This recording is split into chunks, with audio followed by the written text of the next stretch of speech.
Schnick. I pledge allegiance to the flag of the United States of America and to the republic for which it stands, one nation, under God, indivisible, with liberty and justice for all.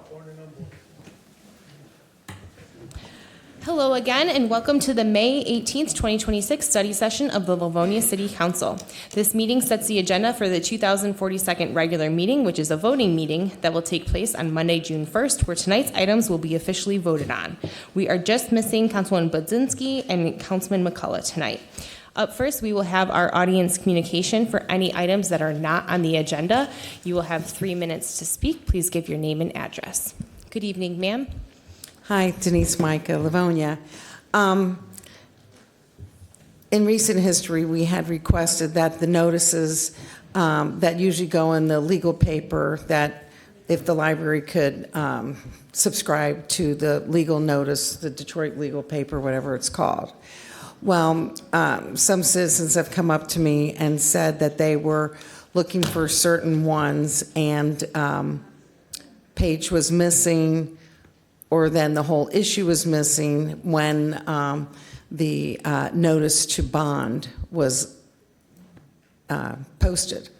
So I would like to request that the city not only, I know by law you have to do that, but to post it somewhere in the council minutes or whatever, or somewhere in the council portion of the website, those kind of notices, so when they're done, people can see them, because it's frustrating that it was great we had the library buy that subscription, but not so great that the copy was missing where that exact publication was. So, which begs me, the question is, what are we doing with that notice?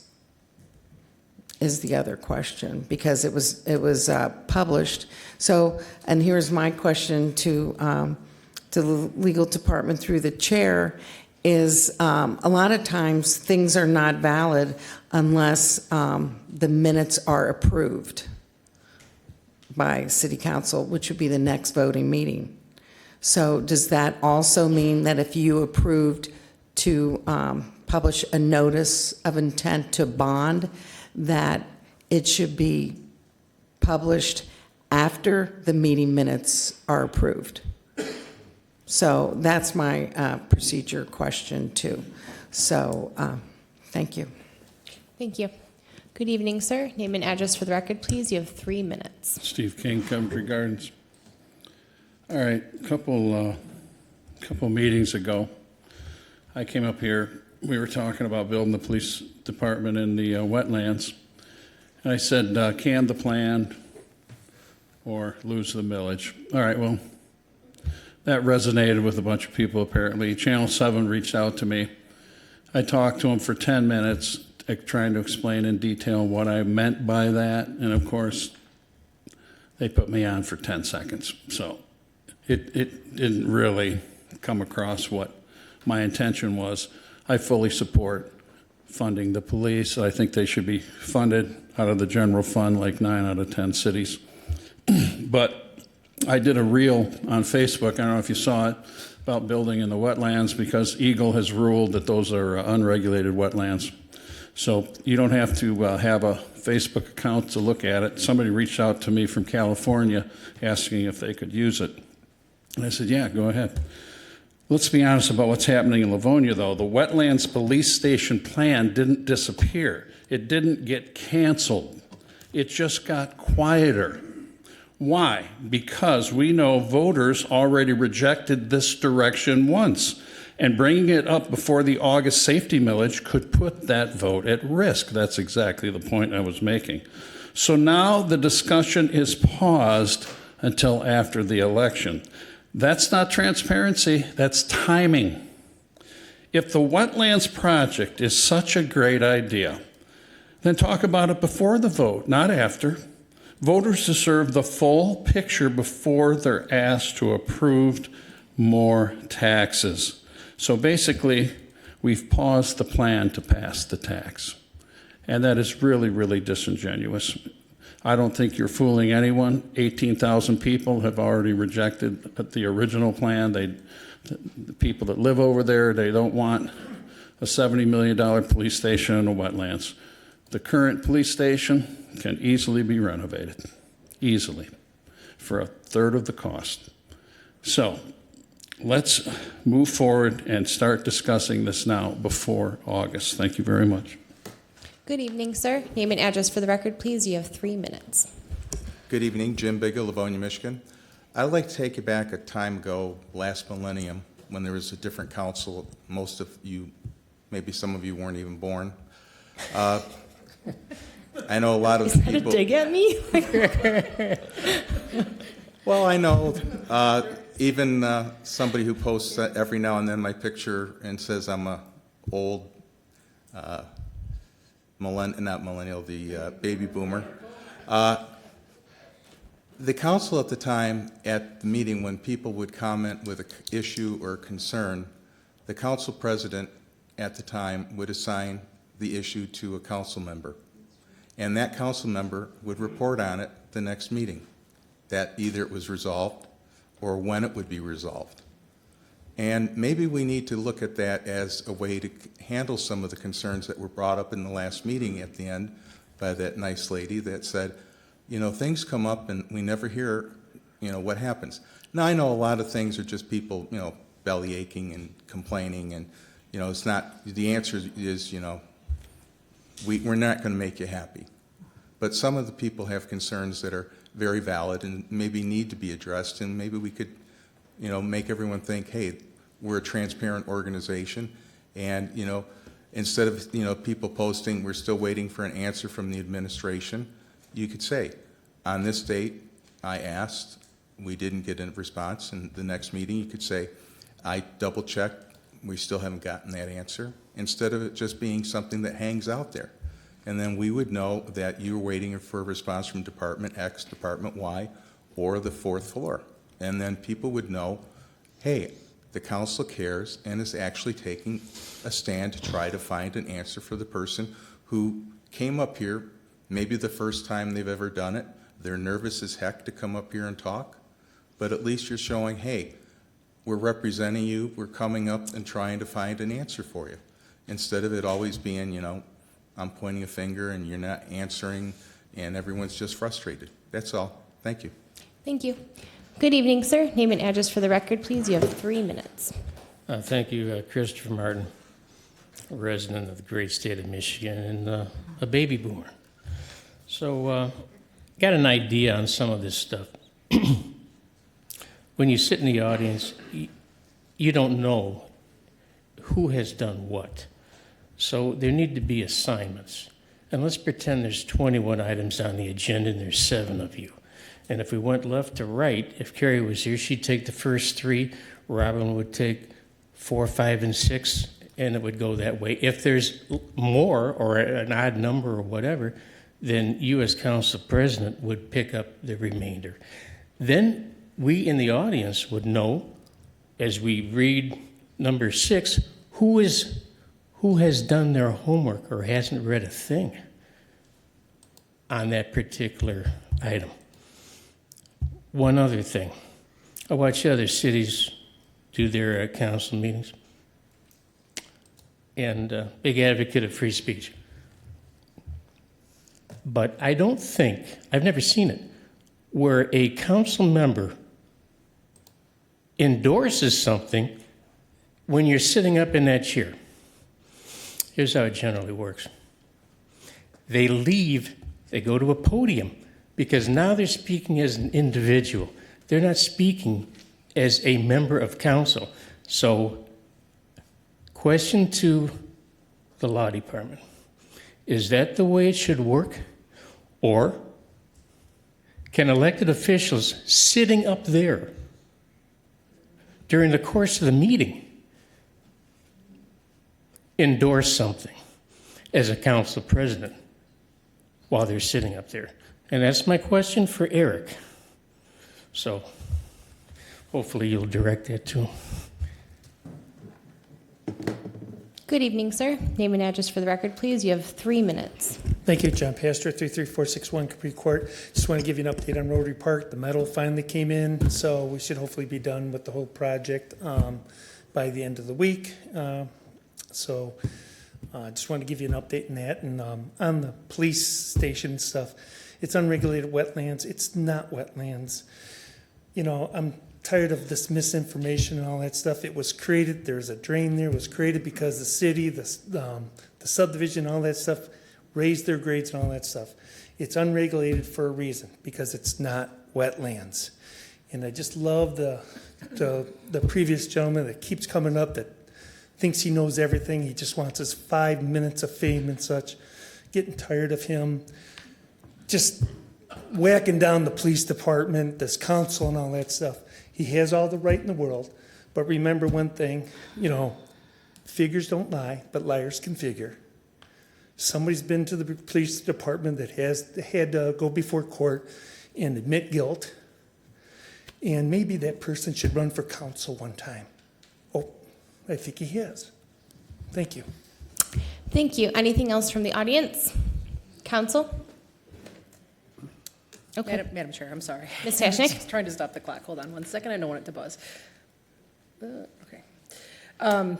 Just a real quick, hey, we'll answer a couple questions. So how about that? The exact wording that gets published in the Detroit Legal News is also in the minutes that are approved at that time. So you should be able to find them in there. We can look at doing something beyond that, but I know that they are in there.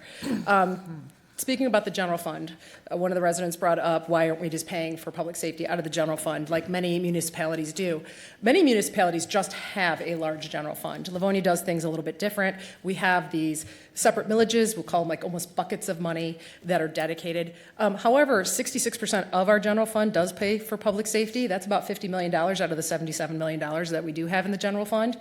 But the operational millage was put in for staffing and operations, and that was put in back in 2016. It's a renewal.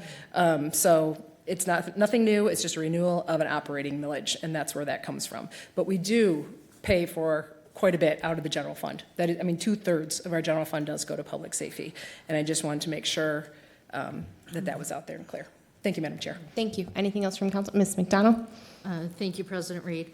I would like the public to know that all of us collectively have been asking in reference to updates on the ADA bathroom at the Bennett Library, and looking forward to getting some feedback from the administration on that. Asked about the atrium glass at the library to see if there's any possibility of getting the glazing completed so we don't have to have those 5-gallon buckets all over the place.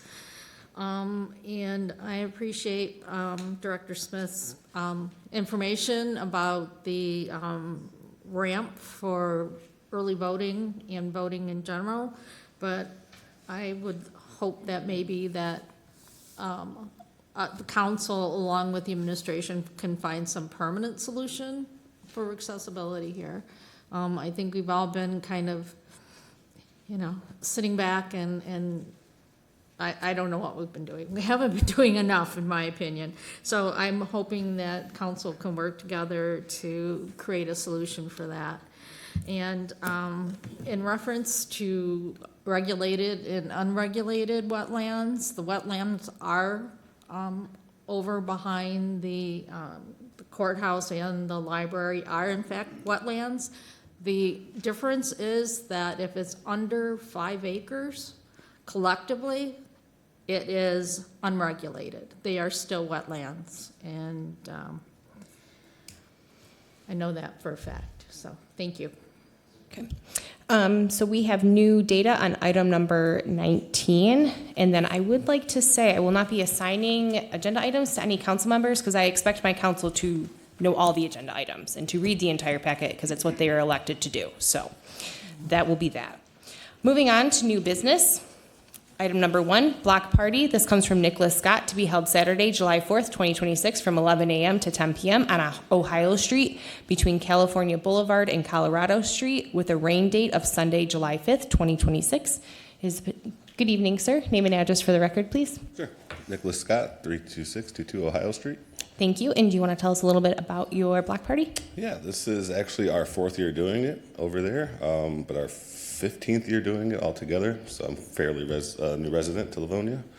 But we just we shut down the street. All 6 of our neighbors are involved, and we started it for the kids, and now we've added so many kids that we've had to shut the street down.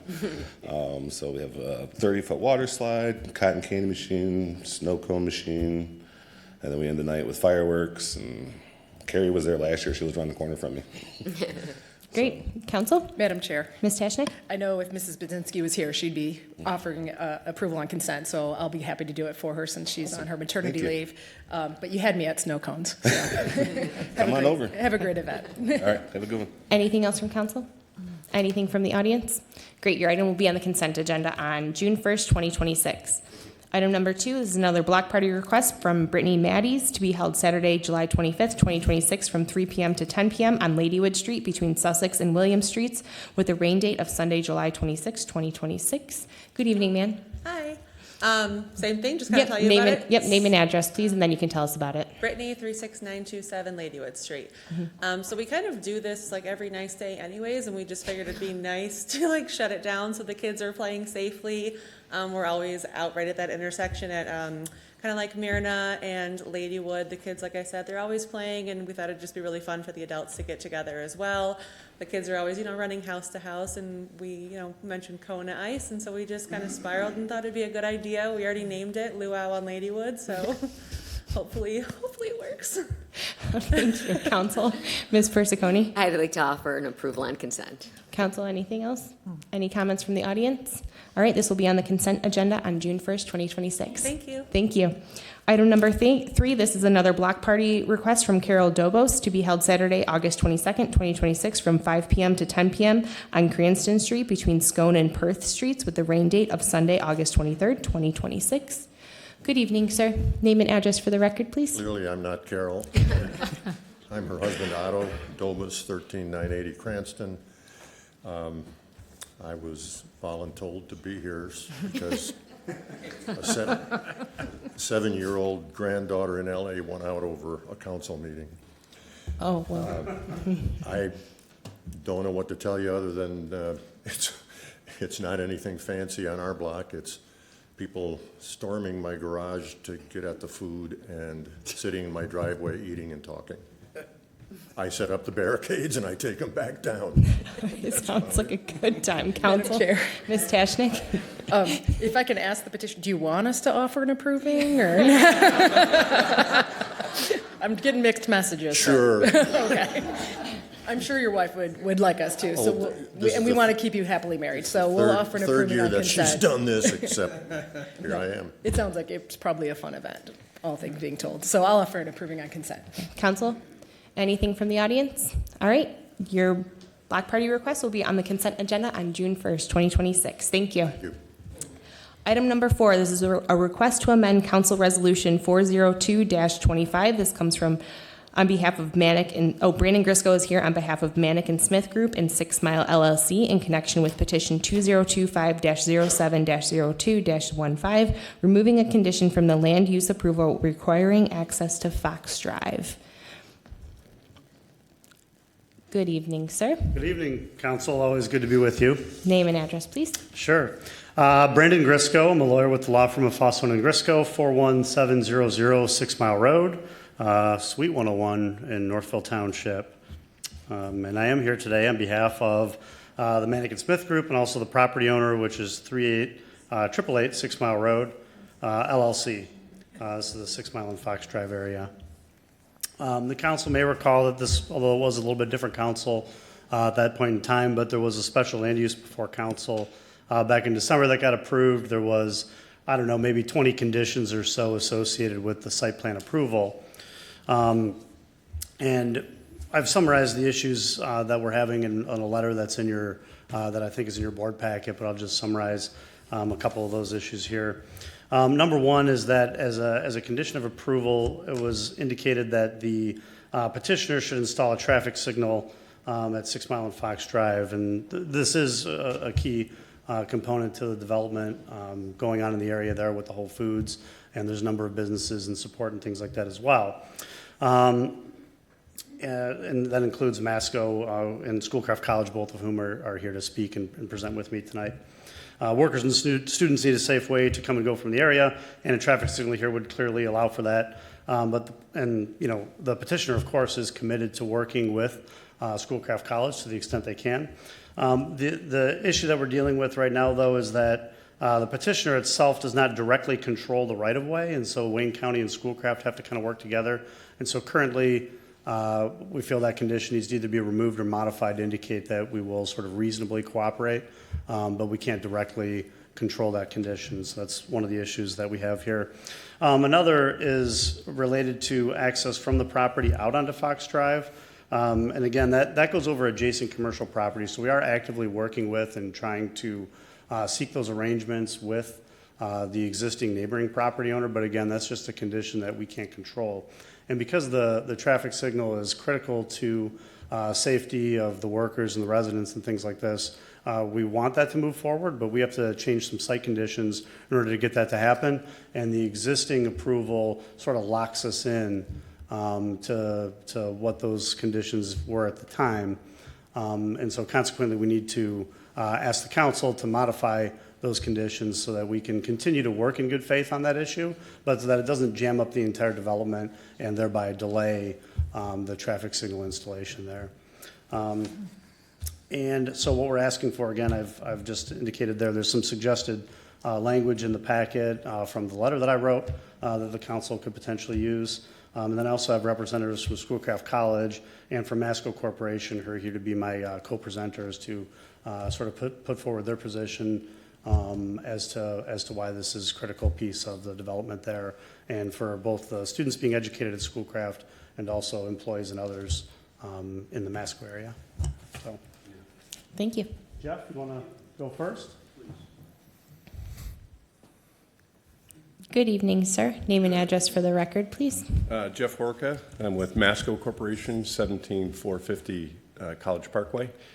Yeah, I appreciate the opportunity to speak tonight. I've been involved in this project from two different venues, if you will, vantage points, one of which is a development, which Masco Corporation, you may or may not know, has been in business for 97 years and part of this community for the last almost 10. And we chose to come to Livonia because of amenities and because of not only the corporate citizens that were welcomed into the community, but also Schoolcraft College and the campus creates a lot of energy for us, which we were looking for. And this development, I think, is going to add to and enhance the services to not only the community, but the corporate citizens in that area as well. The light that we're talking about that goes in sync with this is critical. To me, it's a safety issue. I live in Plymouth Township, about 3 miles from the building. I turn right every night off of Fox Drive onto 6 Mile Road, and I witness people violating that left-hand turn, no left-hand turn, on a regular basis. I didn't pull the traffic incident reports, but I can only imagine what they look like at that intersection. So I think in pair with this approval on the development that Mr. Miller has proposed, this traffic light is critical. Masco just returned to the office after several years out with COVID issues, and we have about 200 employees that travel in and out of the facility on a regular basis, Tuesday through Thursday, most of which live downriver. So the only way to get to 275 is to turn left on Haggerty and go down to 6 Mile, which is a bottleneck, or to go up to 7 Mile. And obviously a light at that intersection is critical, again, for traffic flow coming off 275, coming out of Fox Run, and also for safety issues. So we fully endorse this improvement in our new corporate citizen, Mr. Miller, and his car wash. And we also fully endorse and ask and plead with the City Council to approve this project, and let's get that light in for safety reasons. Last thing we want to do is report a fatality. And inevitably, with kids coming out of Schoolcraft College doing this, something's going to happen. So thank you for your time. We appreciate it. Thank you.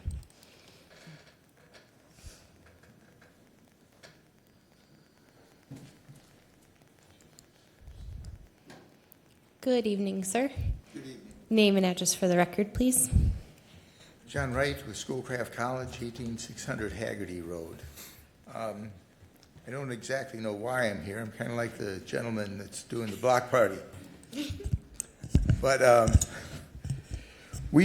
Schoolcraft has been working on trying to put a turn signal in Fox Drive because of traffic studies that we've done and a write-up from them of the types of accidents that have occurred there that could be resolved or stopped.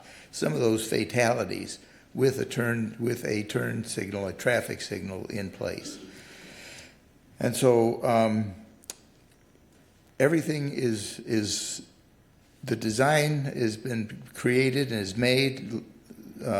Wayne County is good with the design, except for one thing, and that is the drive that goes into the old Buca de Beppo property, which is now clean car wash, their development.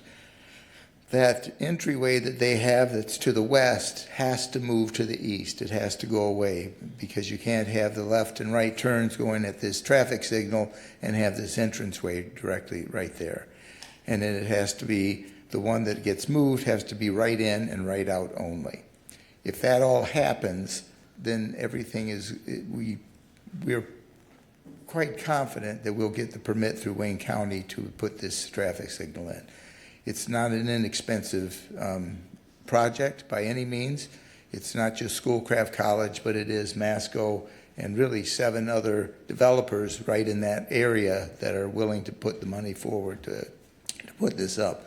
That traffic signal is about $1.2 million for it to go in. And again, I've sent out information that we had. I mean, it will reduce the likelihood of angle crashes, which are among the crash types most likely to result in a fatality. In that area there, at the time, because we've been working on this for 3 years, at the time there had been 8 angle crashes between 2017 and 2021. All 8 crashes could have been corrected by the traffic signal. So there's data that says this is unsafe as it is and should be rectified or corrected. So we're wanting to do that. We just have to wait for the way to get clear to do so. Thank you. Council, any direction, questions? Ms. Persiconi? So just so I'm understanding, this is just modifying the language so you can do what you need to do to get this traffic signal moving forward. Absolutely correct, yes. The land use has already been approved, and we're actively working towards moving that project forward.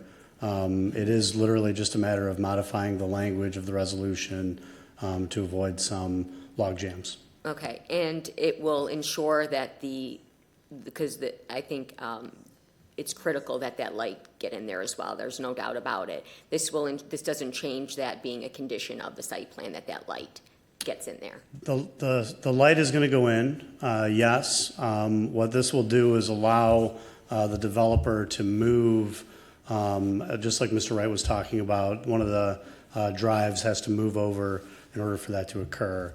And with the existing language, it's just not, there's no way to do that. Okay. Well, that was just my main concern. I'm happy to offer an approving. I'm sorry. No, I'm sorry. I'm glad you said. She can finish that. Yeah, Okay. I just want to. I want to make I'd like to offer an approving on consent on this. Okay, I'm sorry. Okay, Ms. McDonald? Okay, thank you. I have some questions. First of all, so I understand the driveway, you're only gonna have one driveway in and out, one driveway, correct? Correct. And that's gonna be. At this time, anyway. Right, but the original condition was that you were gonna have the drive out on the Fox Drive. Access onto Fox Drive, yes, ma'am. Access onto Fox Drive. So, which would have been in and out, correct? Correct. But, I went and watched all the meetings again yesterday, just to kind of get an idea, so I understood what was going on. And I know it was discussed at the committee meeting in October that, that the owners of the Buca property did not own the strip of land that was next. But other than that, there really wasn't any discussion in reference to the access from the Buka property being a problem. It was never talked about that there wasn't any kind of agreement already in place. So I guess I kind of have a problem with that.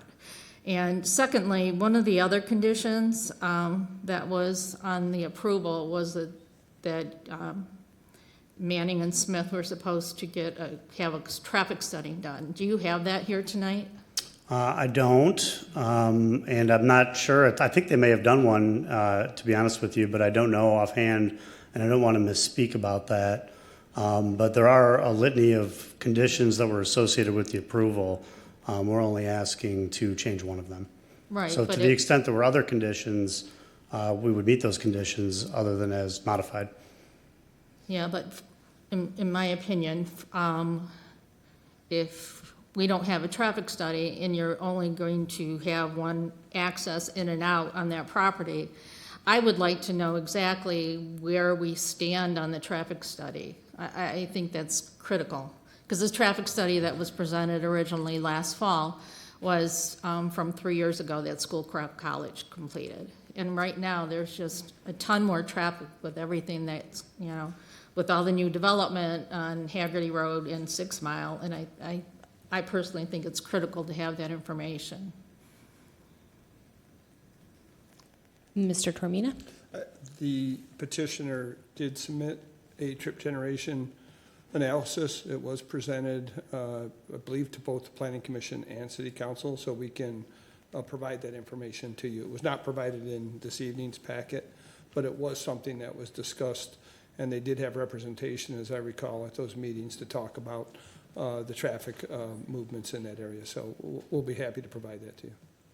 Yeah, but was that current traffic study, or was that? That was addressing the car wash specifically, yes. It was? Yes. Okay, because I know it was one of the conditions on the approval that they had to provide a traffic study. So, I personally would rather have this on the regular agenda. And if we could get more additional information in reference to the traffic study. And I also personally would like to see that, that the traffic signal is in fact going to be put in. What's the holdup again? And I apologize for asking questions on that. Well, the holdup as it pertains to the project currently is that in order for the traffic signal to go in, the approach has to move to the east.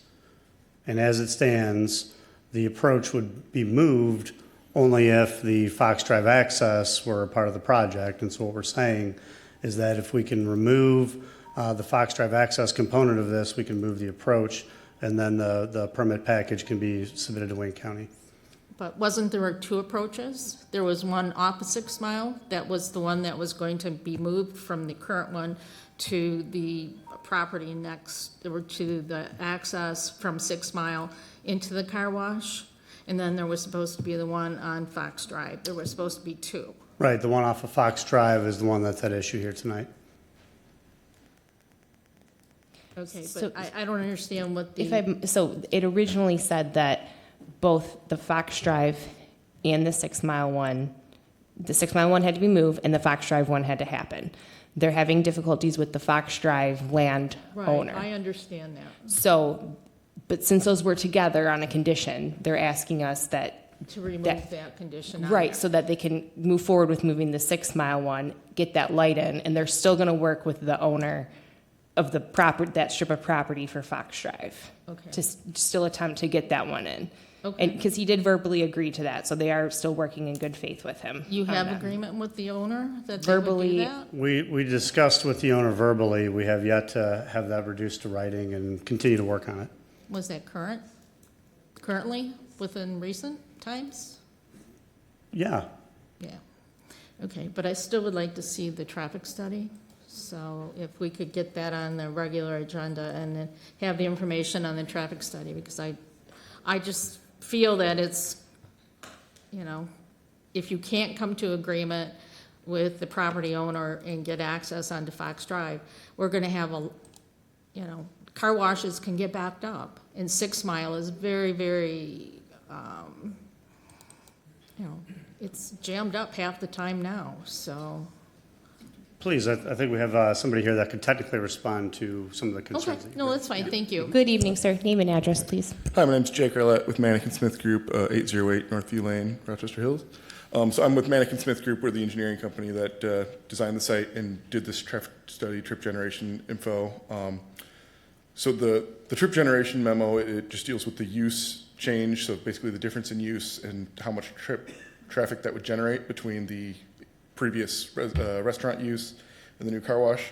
The car wash site itself functions exactly the same as far as trips and traffic impact go with the surrounding area, whether we have that Fox Drive access or not. It's not going to increase your impact onto 6 Mile or block that up anymore with or without that Fox Drive access.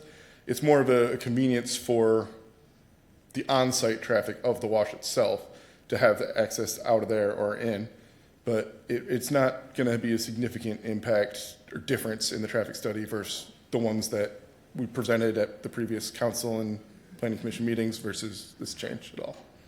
Do you have any follow-up questions for him? No, I would still just like to see the current traffic study information. I think that would be critical because there is so much traffic on 6 Mile right now, and it's only going to get busier. So I just, have to do my due diligence to make sure that I understand exactly where we're at on that. Mm-hmm. I mean, this same issue came up at the previous committee of the whole and the city council meeting, so it has been pretty thoroughly gone over in the previous meetings in the last few months, but this change wouldn't have a whole lot of impact on the results of that, is what we're trying to get across here. Thank you. Mr. Brockway? Thank you, President Reed. Through the chair to Mr. Tormina.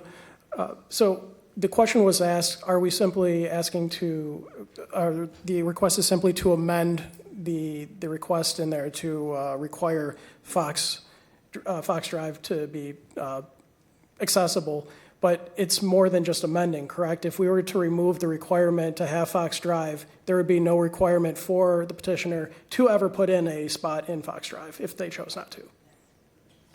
It would be optional. As the language has been presented, the substitute language, the applicant would continue to try to attempt to secure access to Fox Drive, but in the event that they were unsuccessful, that the project would move forward and the plan would effectively be modified to eliminate that access to Fox Drive. So it would be optional, more or less. It would not be a requirement as it is currently under the resolution.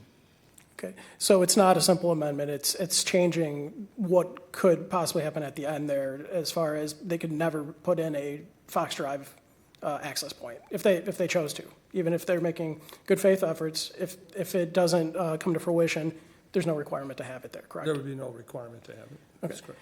Thank you very much. More so to my fellow council members. So this plan with the different requirements did come before the previous council, and it did go before the planning committee. I'm just reading from the unapproved minutes here. Mr.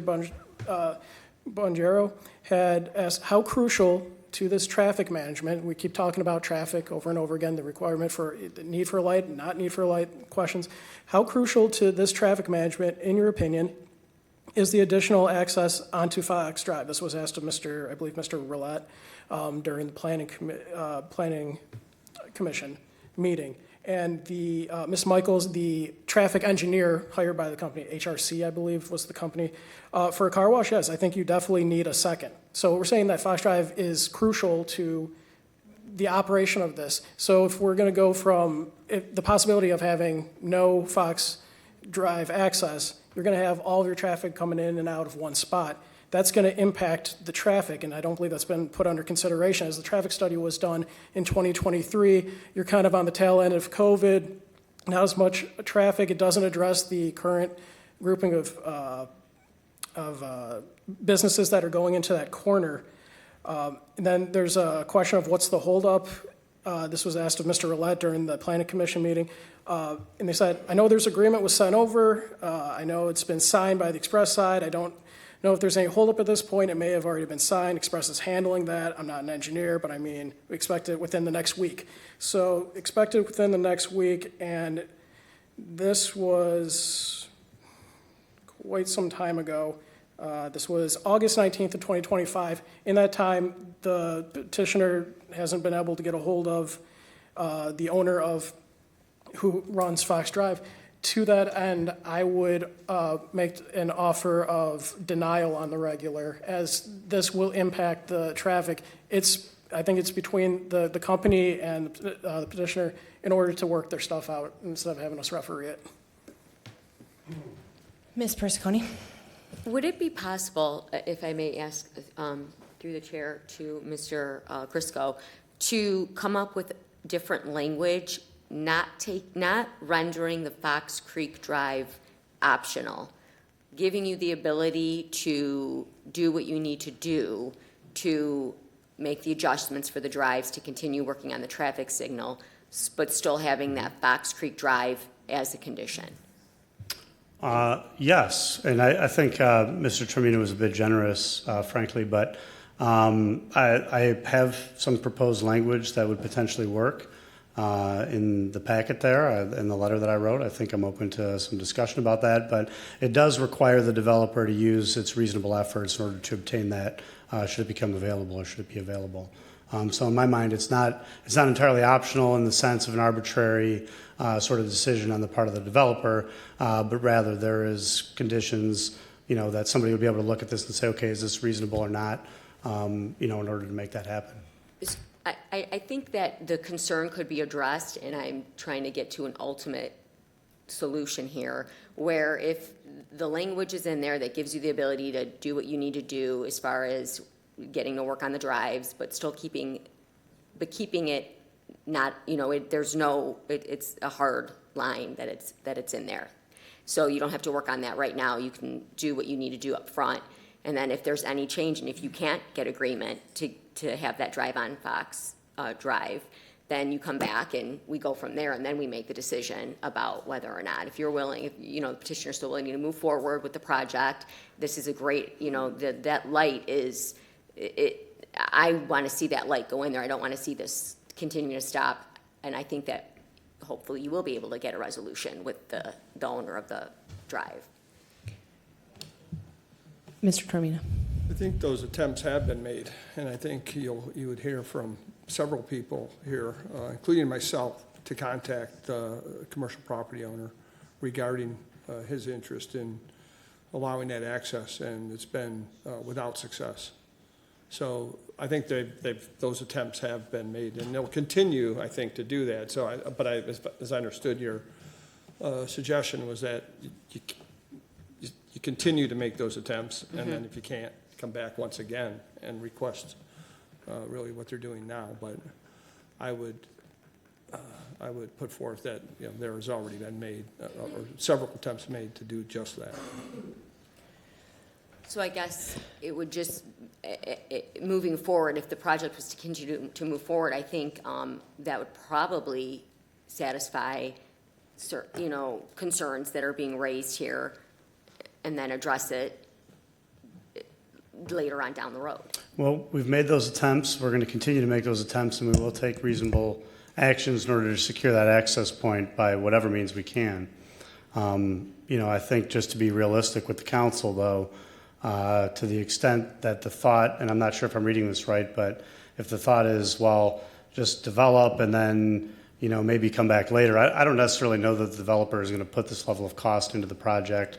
If there's a risk ultimately that, they could just get the carpet pulled out from under them. That's something I have to go back and talk with the developer and with the property owner about. I think that's a pretty significant risk to ask a private developer to take on. Mm-hmm. Anything else, Ms. No. Did you want to say anything more, sir? I could. Sure. Thank you. I personally have reached out to the landowner in question with regard to this easement, understanding the history that Mr. Miller and his team have had with trying to reach out to him as well. On at least 5 occasions, not only have I called his cell phone number, which was provided, but his office number, and I've spoken to his assistant. And the big concern I have here is that we're talking about a 25-foot piece of land for an ingress egress onto Fox Drive. And if I understand correctly, the current owners of the property are cutting this gentleman's grass, who doesn't even cut it, this little strip of land, I don't know, what is it, 15 feet, 20 feet wide, that runs all the way down from the north end of the development in question down to 6 Mile. This is a corporate citizen that is not contributing to this process. He's gone quiet on us. It's, I think, disrespectful towards the petition here tonight and the community. And I've stated my piece to Mark about what I think we should do if we don't get a response out of this individual. And I think we all know what that means. And I think it's a viable option for us that this development's been underway, this process, for years. And yes, there's a vested interest from Masco's perspective on that light. They go hand in hand. I appreciate what you're saying about the traffic on 6 Mile Road. That is an issue. However, we're going to have fatality if we don't move forward on this project. We need to get this done. We need to stress to the landowner that if he does not cooperate with at least a response, that there are legal actions, sir, that we can take, and we know what it is. On a 25-foot piece of land, he's been offered money. He's not responded to anybody, and there's no reason why this project should be contingent upon one individual. As mentioned, there's 7 of us, corporations, that are contributing a sizable amount of money towards this project for one reason only, and that's safety of everybody concerned. So I really think we can't table this any longer. We need to make a decision, get this done, and petition this gentleman to come to the table. If he doesn't, then we have a solution. As much as I know the council doesn't want to do that, I hear about it all the time going on in Livonia, and there's no reason why we shouldn't consider that as a feasible outcome for this project. Madam Chair. Mr. Brockway? Sir, can you please state what that legal avenue is? Eminent domain. Okay. Take it. Just want to make sure it's on the record. Yeah, That's I what mean, you're we're talking Let's about not be 25 glib. feet holding up this whole project, and the lack of common courtesy to reach back out to Mr. Miller and his team, and to Masco Corporation, and Schoolcraft College, and the city. And I think it's unreasonable, and I think that, we need to move forward. Okay? Thank you, sir. Okay, so at this time, we have 3, do Well, you want mine's to? gone. Okay, you're taking yours off the Yeah, table. I'll Okay, take so do you both want an approving on regular and a denying on regular for the moving forward? Okay, do we have any audience communication on this one? You get 2 minutes each. Name and address, please. Jim Bigger, Livonia, Michigan.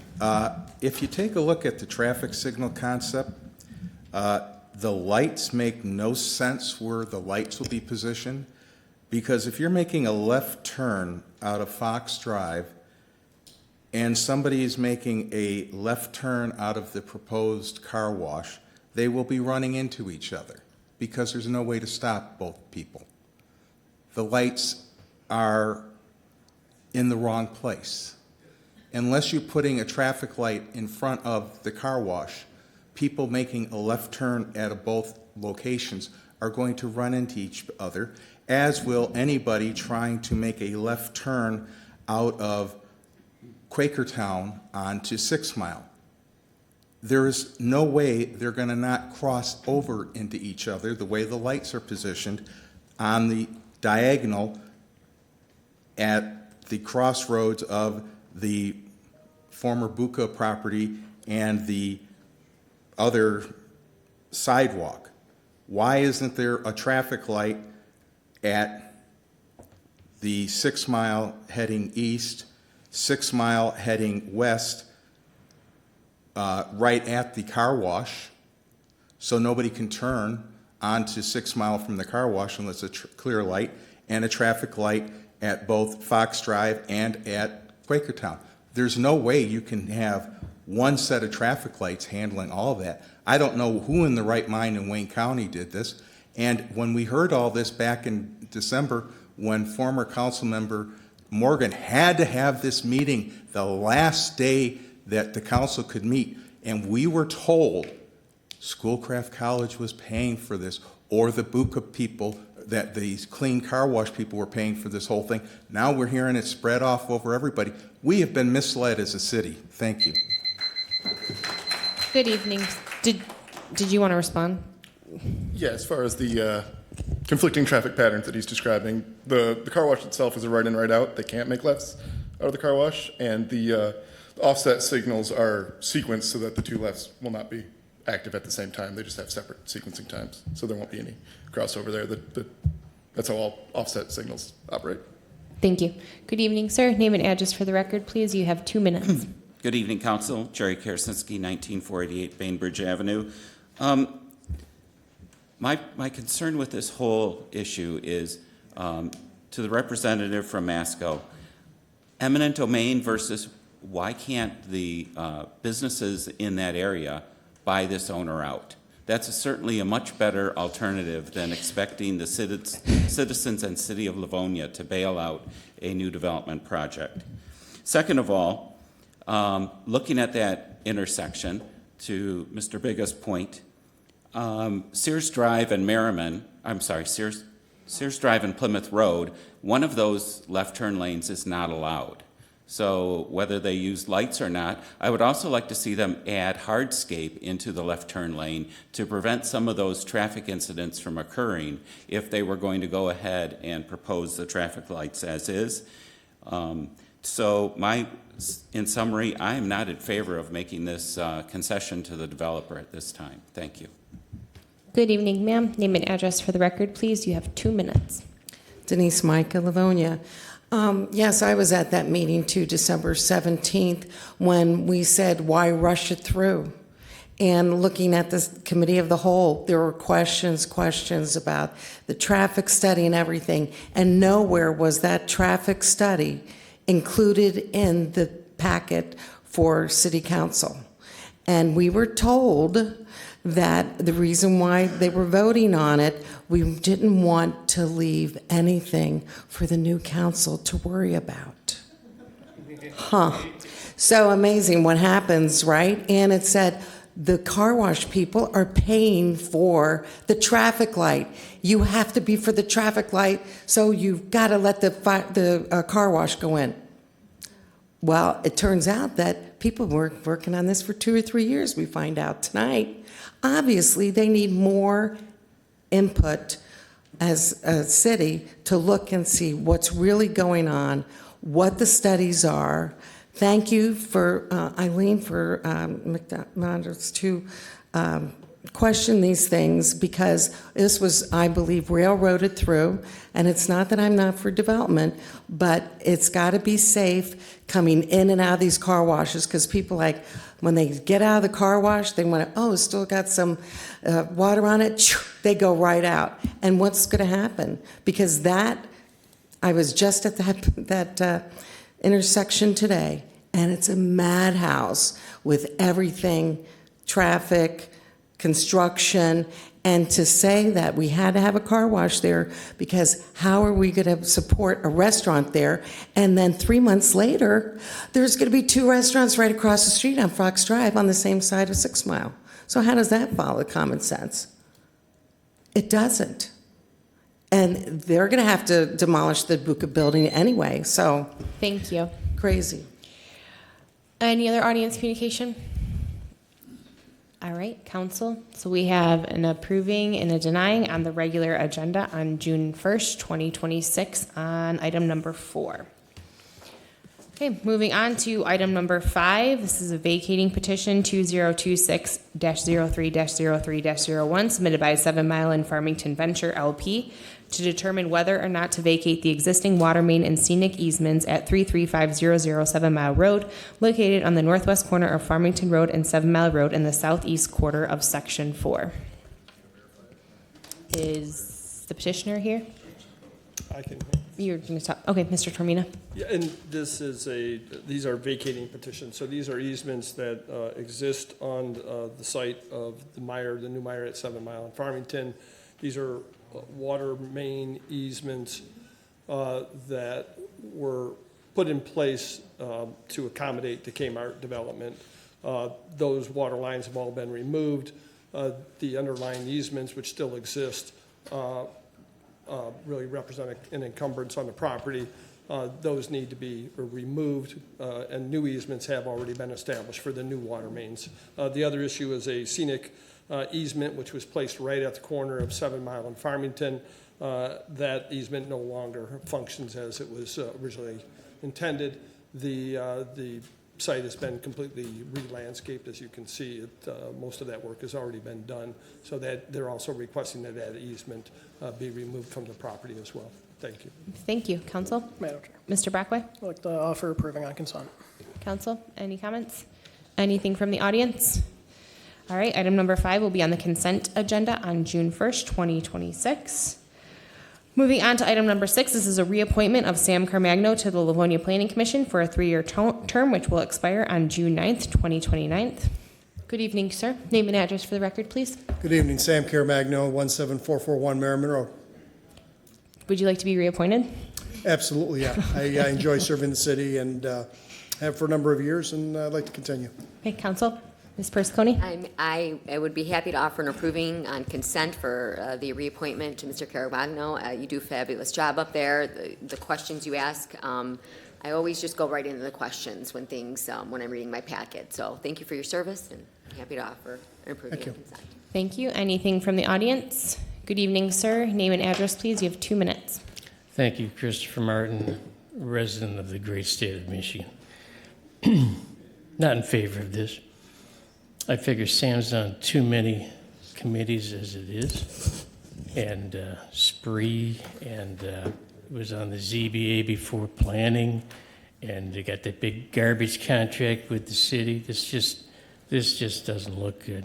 And when the current mayor first took over as an elected official, one of the first things she did was give a family member a job in the assessor's department. This cronyism and nepotism is not a good thing for the city. That's the way I look at it. And there are other qualified people, and I'm not in favor of this.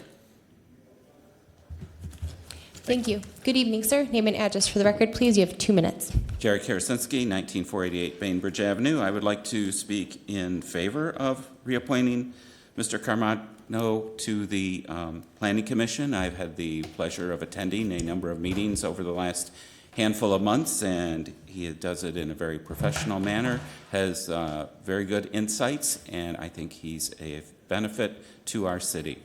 So therefore, I support his reappointment. Thank you. Thank you. Good evening, sir. Name and address for the record, please. You have 2 minutes. Steve King, Coventry Gardens. It's nothing personal against Sam, Peter, or Glenn, but I agree you should consider what other capacity anybody on Planning Commission, CBA, is serving the city.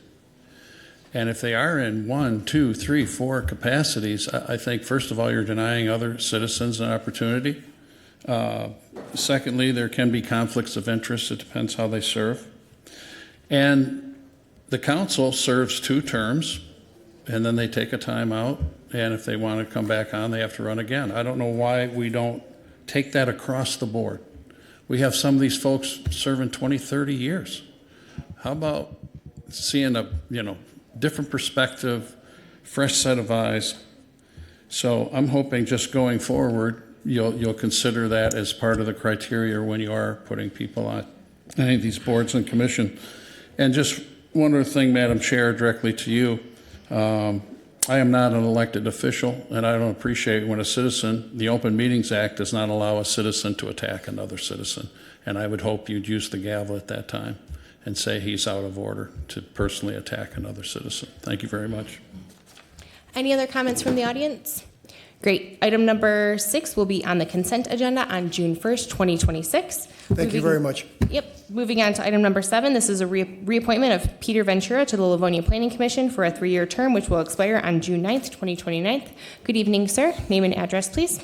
Peter Ventura at 18517 Mayfield Street, Livonia, Michigan.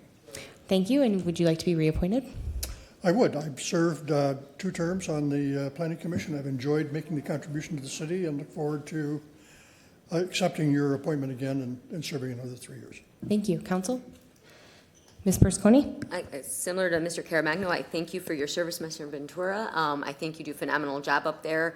And I would like to also add that having experienced members on these commissions is invaluable. And I think people overlook experience and want new sometimes, where when you lose that institutional knowledge that experienced members have. So I just kind of want to put that out there. So I'd be happy to offer an approving on consent. Thank you. Council, anything? Any comments from the audience? Great. Item number 7 will be on the consent agenda on June 1st, 2026. Thank you very much. Thank you. Item number 8, this is a reappointment of Glenn Long to the Livonia Planning Commission for a 3-year term, which will expire on June 9th, 2029. Is Mr. Long here tonight? Madam President, Mr. Tormina?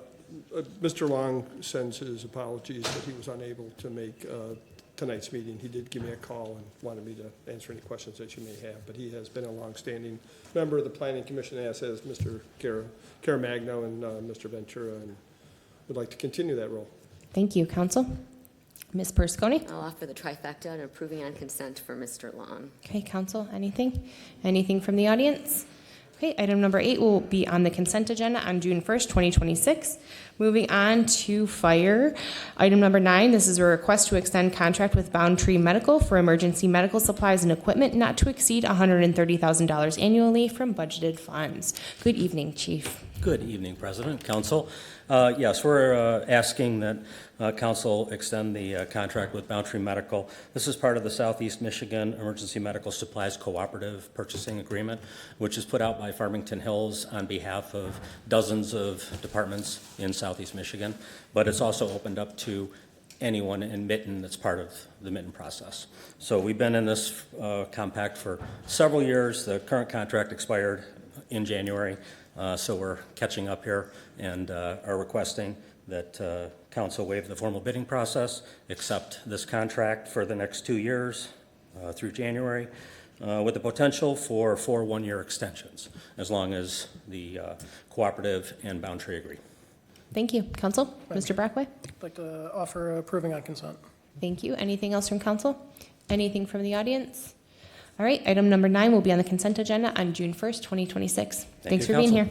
All right, moving on to police. Item number 10, this is a request to waive the sealed bid process and authorize the purchase of 7 marked and 5 unmarked police vehicles utilizing the State of Michigan cooperative bid pricing as part of the annual vehicle replacement program from budgeted funds.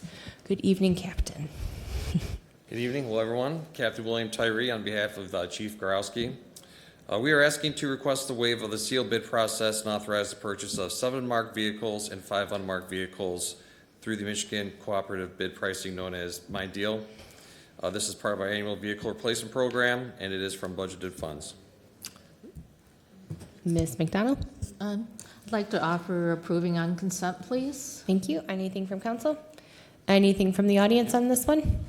All right, item number 10 will be on the consent agenda on June 1st, 2026. Thank you for being here. Item number 11 is a request to authorize a participation agreement and continue membership with Courts and Law Enforcement Management System, CLEMIS Authority, for the continuity of existing services under the new governance structure. You again? Me again. So the police department has been a member of CLEMIS now for about 30 years, and the authority is moving away from Multnomah County and then going to a private authority. So with that, we have to approve a new contract with them, a new agreement, and this agreement allows us to have membership, allows us to sit on committees and have voting rights. So we are asking that you approve this contract. It's gone through the law department just so we can keep our relationship with CLEMIS. Thank you. Council? Mr. Brockway? I'd like to offer approving on consent. Council? All right, any comments from the audience? Thank you. Item number 11 will be on the consent agenda on June 1st, 2026. Moving on to the Department of Information Systems, item number 12, this is a request to renew software maintenance agreement with sole source provider with ESRI Incorporated for the city's Geographic Information System, or GIS, for a period of 1 year from budgeted funds. Mr. O'Neill. Good evening. Casey O'Neill, Information Systems Director. This item is a renewal of our Geographic Information Systems software maintenance. Our GIS platform provides the city critical mapping and spatial analysis capabilities for several departments. This year we added 20 additional mobile users for the DPW department and total cost is $47,305, covered by budgeted funds. Council? Madam Chair. Ms. Tashnik? This is a sole source provider, so that's why we basically waived the bidding process on this. I'll be happy to offer an approving on consent. Council? Any comments from the audience? All right, item number 12 will be on the consent agenda on June 1st, 2026. Thank you for coming out tonight. Moving on to Parks and Rec. Item number 3 is a request to approve contract for caretaking services in the historical village at Greenmead with independent contractor Jeffrey Ronayne for the period December 1st, 2026 through November 30th, 2028, with an option to renew for 2 additional 2-year terms. Mr. Davis. Thank you, Council President. Is this your last meeting? This could be. Ted Davis, representing Parks and Recreation. We're bringing before Council a new contract for caretaker services at Greenmead Historical Park. This is Jeff Ronayne, has held this position since 2019. He's done a great job there. He wishes to continue, and we're overjoyed with that. And we're asking that you approve this contract. It is 2-year terms. It would go through November 30th, 2028, if approved, for an addition, and then we'd have an additional 2-year option on top of that. I'm happy to answer any questions council might have on this. Jeff is kind enough to join us tonight, so if we don't want to waste this opportunity and want to bring him up, I'd be happy to relinquish the microphone. Council? Bring him up. Mr. Ronayne, did you want to come up? Yeah.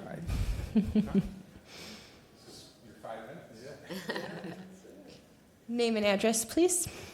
20501 Newburgh Road, Livonia. And your name, please. Jeff Ronayne. Thank you.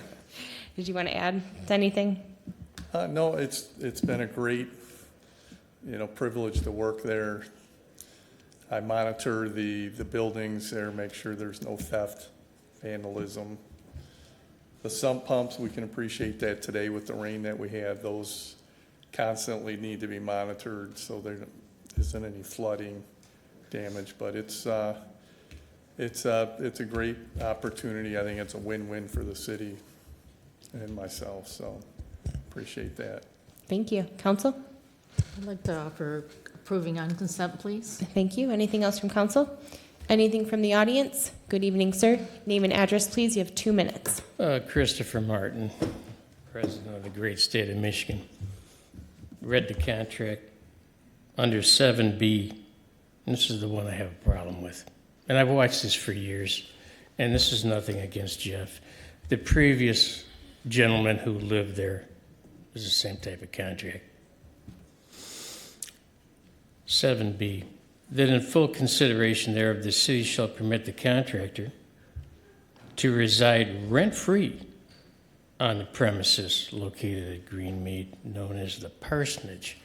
Now, here's the problem I have, is in the real world, on a house that's worth $100,000, you'd be paying $1,000 a month. If it was $200,000, you'd be paying $2,000 a month. I don't feel, and I've read the contract, familiar with it, I don't feel that you as a body should be giving someone a rent-free house to live in. The only thing this guy does, that Jeff does, is pay the utilities, which you would have to do in a rental situation in the real world. I look at it this way. There's no way on earth that you 7 would chip in money, buy a house, and let someone live there rent-free. This house is owned not by you, it's by the taxpayer. Yes, he does some services over there. At the end of the day, we should put this out and see who wants to rent that property for some money, whether it be $1,000 a month or whatever, and still do the same services that is in this contract. And this is not a heavy lift, what someone would be required to do over there. So I'm not in favor of this. That is time. Thank you, sir. Any other audience communication? All right, item number 13 will be on the consent agenda on June 1st, 2026. Moving on to DPW, item number 14. This is an acceptance of donation from Michiganese natives to be used for the purpose as designated by the donor. Good evening, Mr. Moore. Evening, Council. Doug Moore with DPW. The Greenleaf Commission helped sponsor a native plant sale with Michiganense Nursery, and because of that, the nursery has donated $138 to the Greenleaf Commission to be used as they see fit. We'd like to get those funds deposited into the account in the budget that they have, which is 101-441-886-915. Council? Madam Chair? Ms. Persiconi? Happy to offer approving on consent. Council? Anything from the audience? Great. Item number 14 will be on the consent agenda on June 1st, 2026. Item number 15, acceptance of donation from the Michigan Recycling Coalition to educate and provide outreach to Livonia residents on the city's recycling program. Mr. Moore? So the city has received a grant from the Michigan Recycling Coalition in the amount of $7,500. The Greenleaf Commission, again, was instrumental in getting this grant for us.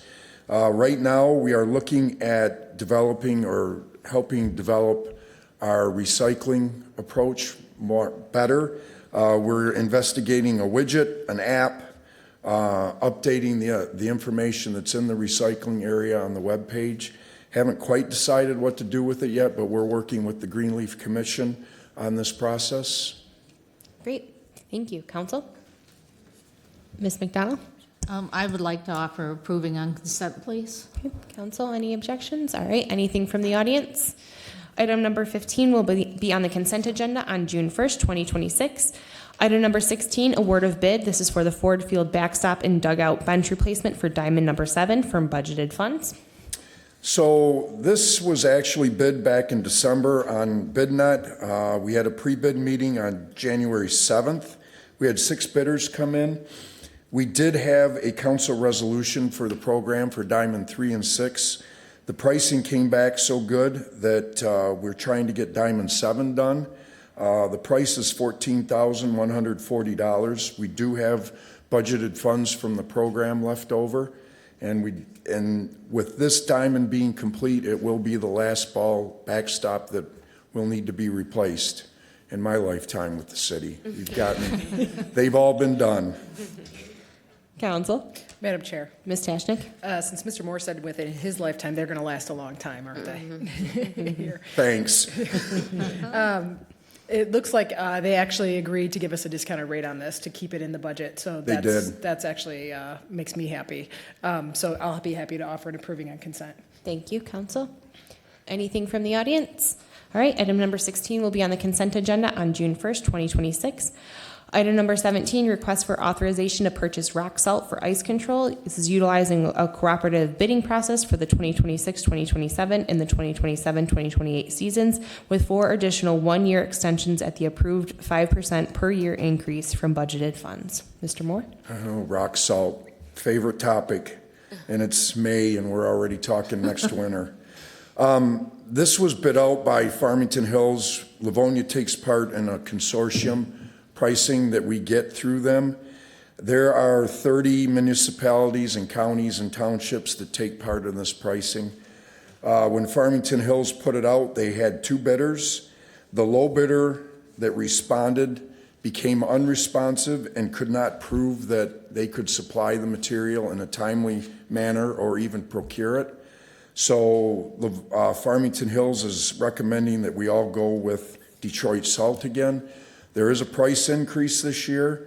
That is for many reasons, one being use, and the second, that was just about the same time that the fuel prices started rising, so we have a fuel cost in this.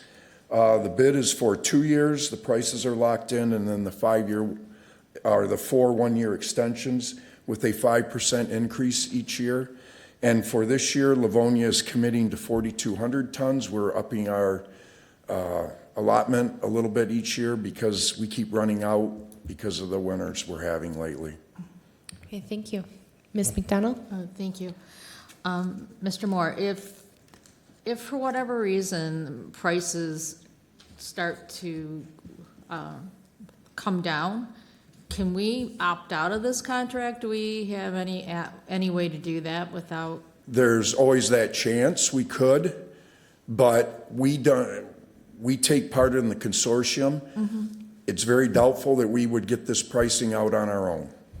We would be looking at striking out on our own, and it pretty much would be at market cost, which retail rock salt is going for probably $120 or $130 a ton right now. Right. Well, I understand just because of my prior experience that sometimes commodity items do come down and prices go up, sometimes they come down. So that's all I was, wondering if that was an option, if that was something that we could do. There's always a chance, but. We could hope, right? Exactly. But with rock salt, it's kind of a cornered market, and it's not always something that we want to, I know, we can't not have it. right, you kind of ride the wave. Right. Okay, great. Thank you. Mr. Brackway? I'd like to offer an approving on the regular, just with the price tag. I just would like to have it on the regular for a vote, for a review. Okay, council. Anything from the audience on this item? All right, item number 17 will be on the regular agenda on June 1st, 2026. Thank you, council. Thank you. Item number 18, request for authorization to waive the sealed bid process and purchase from sole source provider for the purchase of stormwater, water main, and sanitary manhole-related items in amount not to exceed $200,000 annually for the period of July 1st, 2026 to June 30th, 2027 from budgeted funds. Mr. Hopola? Good evening, City Council. So yeah, as you mentioned, we've historically worked with EJ for all of our hydrants, our manhole covers, any of those apparatus, just as every other municipality in the state does, right? Where they get our sealed logo on there. They've got their local branch close to us. We've had a great working relationship with them and would like to continue that. This is something that we do annually. We get those rates and bring them to you. Thank you. Council? Ms. Persicone? Hey, I'd like to offer approving on consent. Council, anything? Anything from the audience on this one? All right, item number 18 will be on the consent agenda on June 1st, 2026. I'll read the next one slow to give you a chance, Zach, to get hooked up. Yes, thank you. Item number 19, this is a request to adjust water and sewer consumption rates, industrial surcharge rate, and industrial waste control charge to become effective on July 1st, 2026. Mr. Hoppel?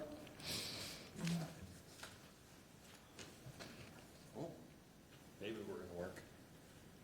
It might just be those ones. Yeah, this one flashed on there, so. Yeah, There it is. so they can see it at home. All right, you're good. Yep. All right, so we're gonna get right into this. Let me swing this over. Sorry about this, guys.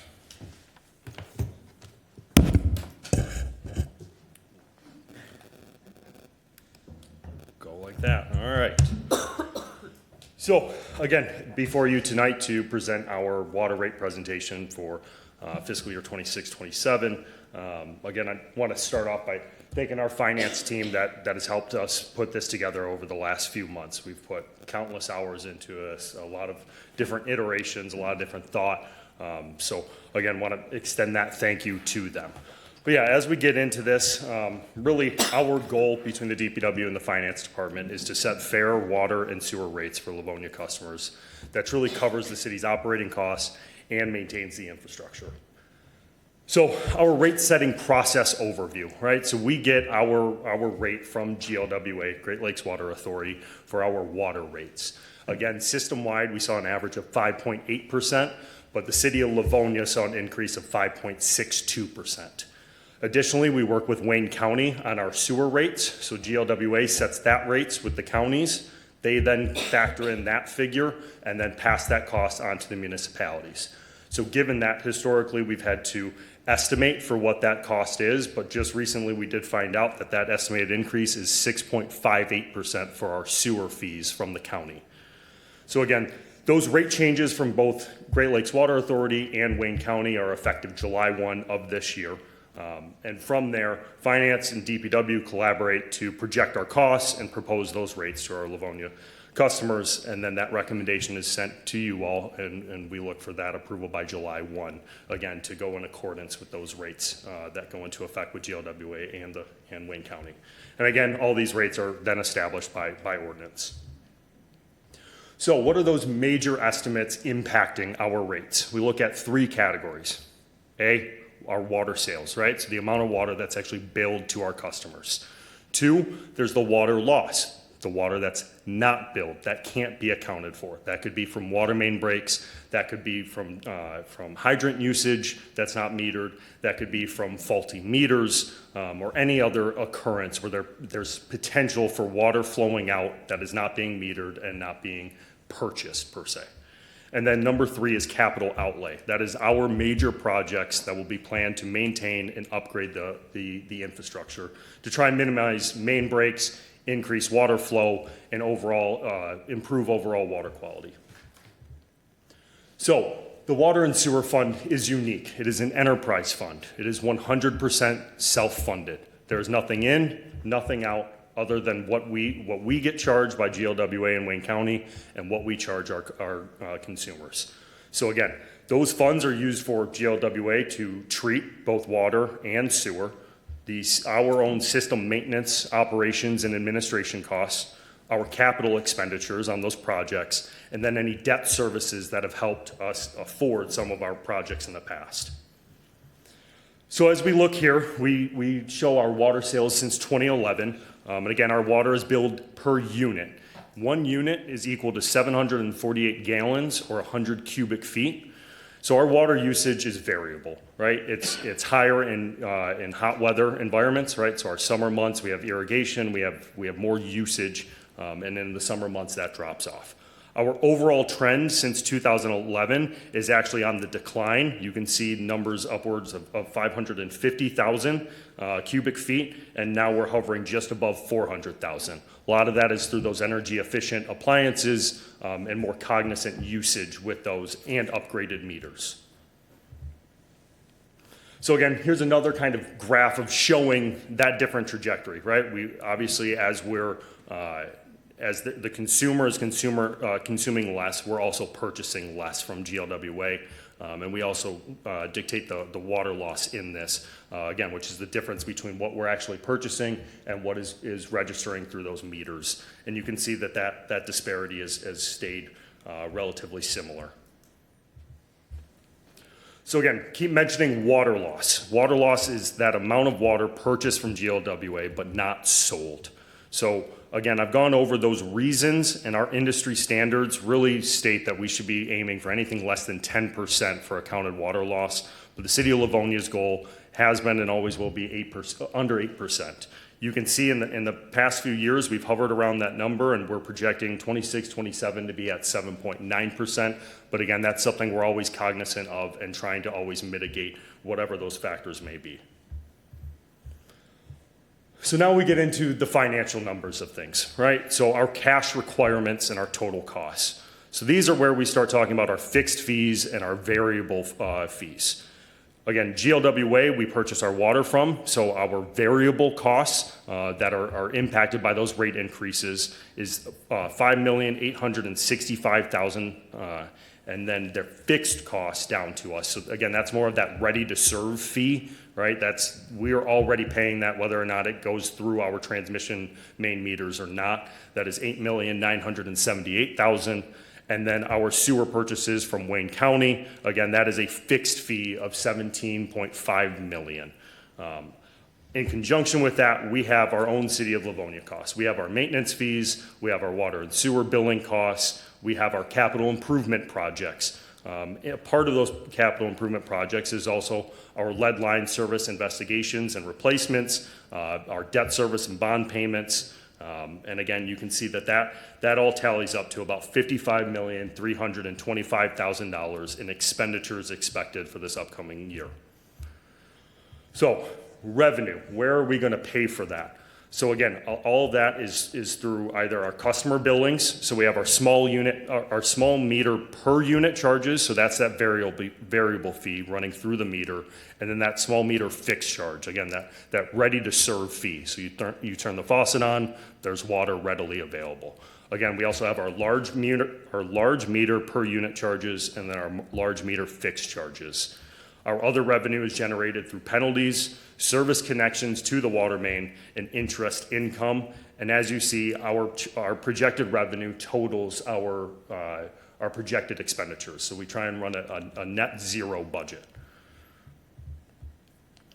So what I'm here for today is our proposed quarterly charges for the residential water bill. Again, we try and break this down between low usage, our average usage, and our high usage. Low usage being 10 units per quarter, average being 20, and high usage being 30. So again, we break this down for our variable water rate, our variable sewer rate, and then our fixed fee, which we are actually not proposing any change to this year. We are only looking at changing that variable rate. So when we talk about rates, we like to target that average user. At the bottom of this slide, it may be difficult for you all to see, but essentially 39% of our consumers are averaging between 6 and 15 units per quarter, and then another 31% are averaging 16 to 25%.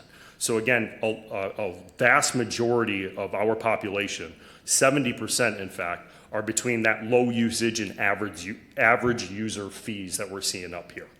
So again, what we're proposing per month, that increase to our average user would be $4.60 per month. Our per quarter increase would be $13.80 per quarterly bill. So again, from an average user perspective of 20 units, we're looking at a 6.16% increase. So our water rate history. What have we done in the past 10 years? Again, our average has been about 5.76% for that annual for that rate increase, and you will actually see that for a number of years there, between 2018 and 2022, those fees stayed relatively small. Well, Great Lakes Water Authority, when they purchased DWSD, they had a cap set on what those fees could be that they could charge to the municipalities, right? A lot of that was from data collection and better understanding the system and their needs. So there was a cap set for what they could charge us so they could better assess the system and what they should be including in their capital improvement projects. Well, that cap was recently lifted in 2024. So you can see 2024, we had an immediate jump of 8.68% and 2025 of 5.76%. And then a narrative for our fixed fee. So again, that is that ready to serve. As a few slides ago, and I will actually go back to that just to hammer this home, we show our average user fees for low, average, and high end. All of them are charged the same fixed fee though. So our residents that have much less usage, right, may only have one person at home, may only have two people at home, individuals that are not consuming as much water, we felt that it is not fair, just as we said, we're setting fair rates. We did not feel that it was fair to increase that fixed fee for someone that consumes much less water versus someone who consumes much more. So again, our fixed fee rate history here, 2016, we had a very nominal increase of 30 cents a month. And then fast forward to 2024, we had $1.17 a month, or almost a 5% increase for the fiscal year. So from 2015 to 2026, we've only seen a 0.6% increase to those fixed fees. And again, we've actually seen our own fixed costs increase almost 27% in that time. But as of this year, we are actually not recommending any changes to those fixed fees, only those variable costs. So again, as you can see, our fixed fee and fixed cost recovery, small meters, our large meters, tallies up our revenue, and you can see the shortcoming of almost $26 million that we then recoup in our variable costs. Again, there's a slight risk to that because we have to ensure that that water is going to be purchased, but through what we've seen in our analysis, we're confident that we'll still recoup those costs.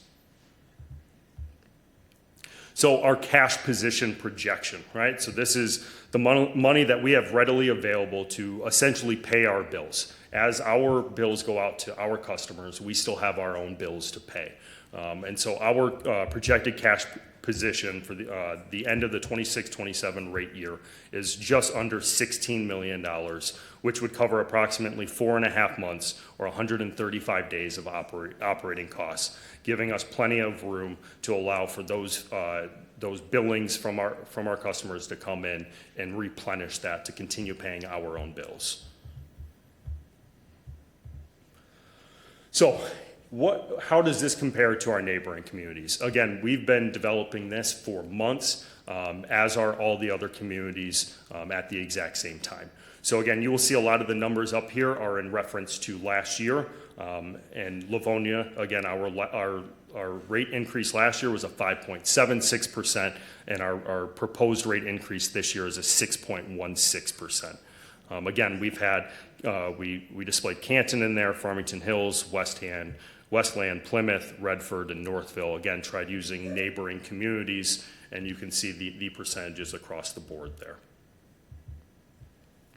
So in summation for the water billing side, right, by the numbers, we have just over 39,000 customers, 174,447 annual water bills are issued, 6,854 of those customers on auto pay, and 3,451 of those customers opting to receive bills electronically. So to get into the capital projects, right? What's tangible? What are you actually seeing with this cost increase? I wanted to give a snapshot of really the critical projects that we're looking to do next year and to show how essential they really are. And so that first one is our Section 22 water main replacement. So that is between Linden and 5 Mile there, and then Hubbard and Merriman. As you can see, I've got displayed on the right from our CMMS program is a snapshot of our work orders just in the last 5 to 6 years of the amount of water main breaks that are in that area. Some of those, we may have started that work order, got out there, made the repair, and had another break and another break. That tends to happen in this area. So this is only a snapshot of those initial, but as you can see, there's been an abundance in that area. We've actually had 96 water main breaks since 2016 in just that quarter mile section alone. And that is roughly $3.3 million just to replace that water main in there that has had almost 100 main breaks in the last decade. Again, Pickford water main replacement, $500,000 to upsize water main from 6 to 8 inch to allow for better flow and improve water quality. Every single time we've had a water main break there in recent history, it has forced Coolidge Elementary School to actually be closed. So again, we're tackling a lot of different fronts on that project. Capitol Street water main replacement, also upsizing water main to meet fire flow needs for an industrial corridor that is full of fire suppression. And then obviously we have our lead service line investigations and replacements, right? Another mandate from the state that we're actively trying to comply with, another $1.7 million to continue those efforts. And then our sanitary and storm sewer lining of $1 million, of which we're still under contract for. So again, that's a snapshot of the projects that we have coming up for this year. But I wanted to give a bit more of a visual for not only you folks, but for everyone at home for what this infrastructure really costs, right? So I like to look at it as a residential neighborhood road and then a major road, right? A Farmington, a Merriman, a Middle Belt, a 5 Mile, a 6 Mile.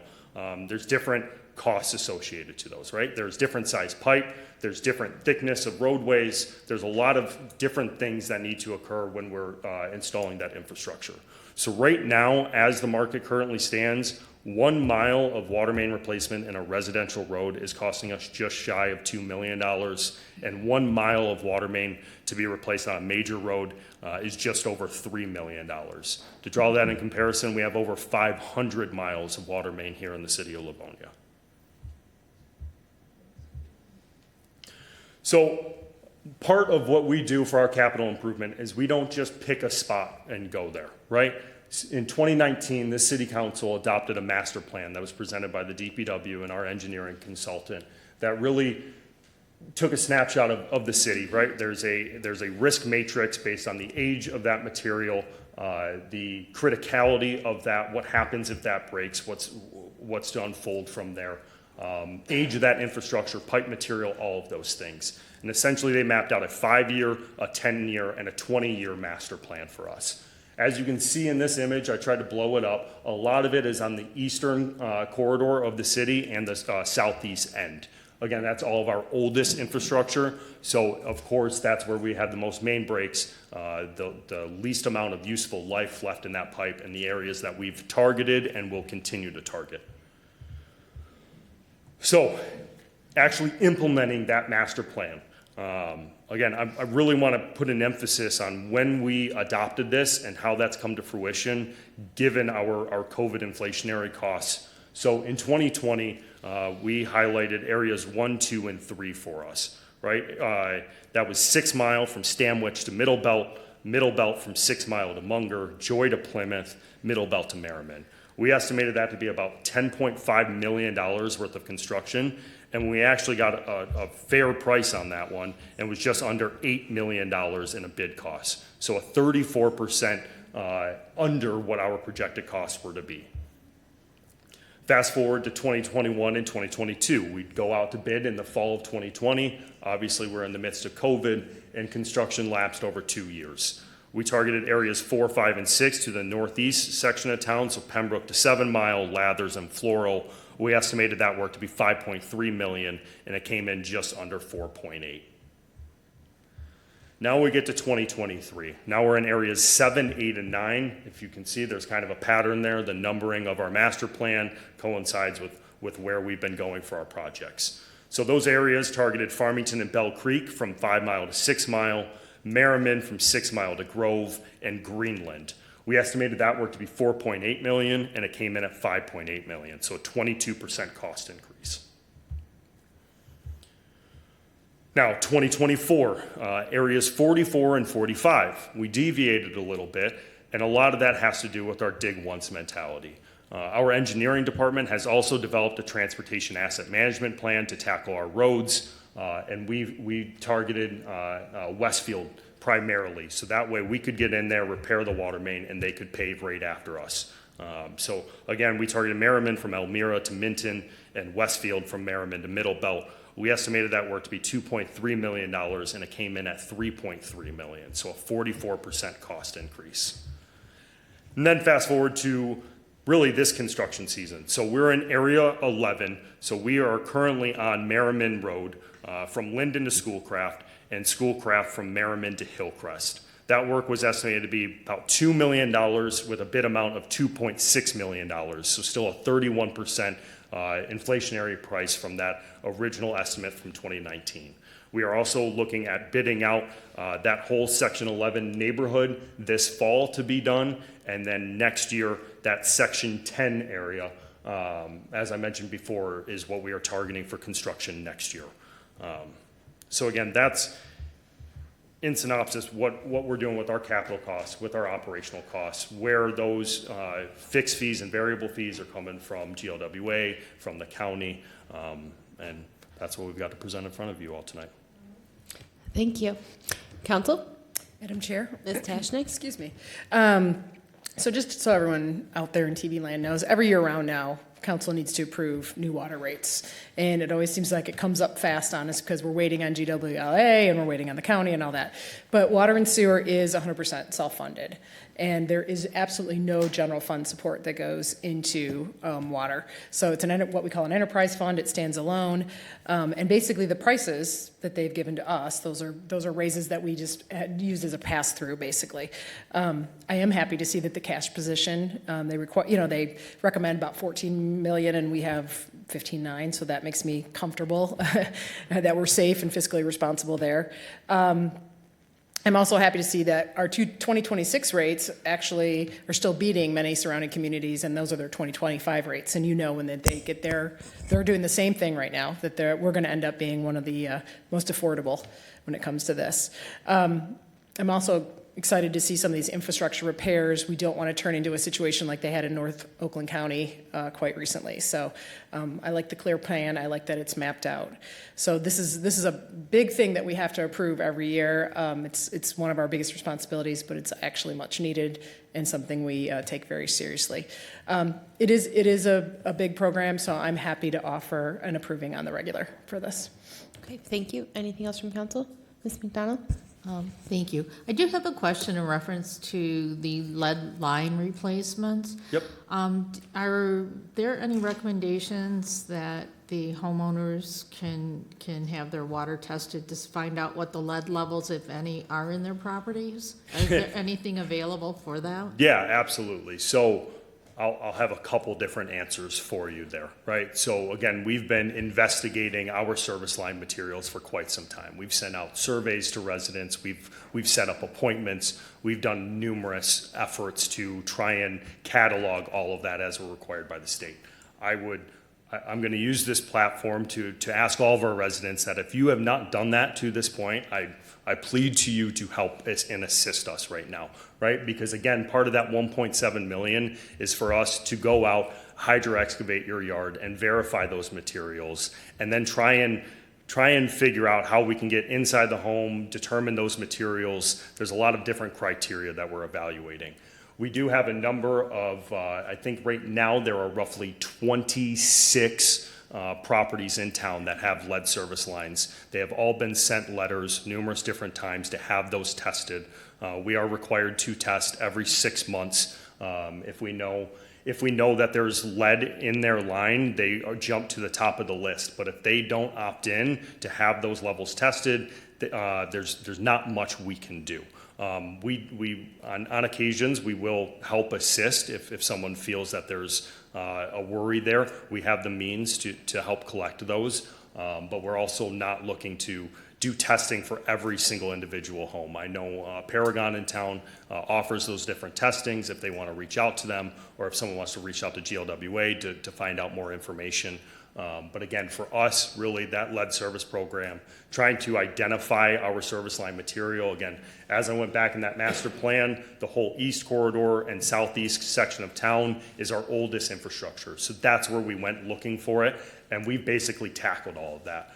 Now we're going through the rest of town that's older, that has a very small percentage chance, but we still need cooperation and assistance from the community to help us achieve that goal and stop throwing 1.7 million in the budget every year so we can invest that into our infrastructure. Where can they find out? So what's the website? Yeah, so we've actually had that on the city's website. We've had that. There's a portion on there that you can take your own survey. There's pictures to identify what the different material types look like. You can call in and schedule an appointment with us, and we'll have one of our DPW staff come in and actually inspect that material ourselves and kind of check it off the list for us. Again, that is a much more cost-effective manner and helps us with our reporting to the state and get us out of that qualifying area so we can stop spending so much money on it. Thank you. Anything else, Ms. McDonald? No, I'm good, thank you. Mr. Brackway?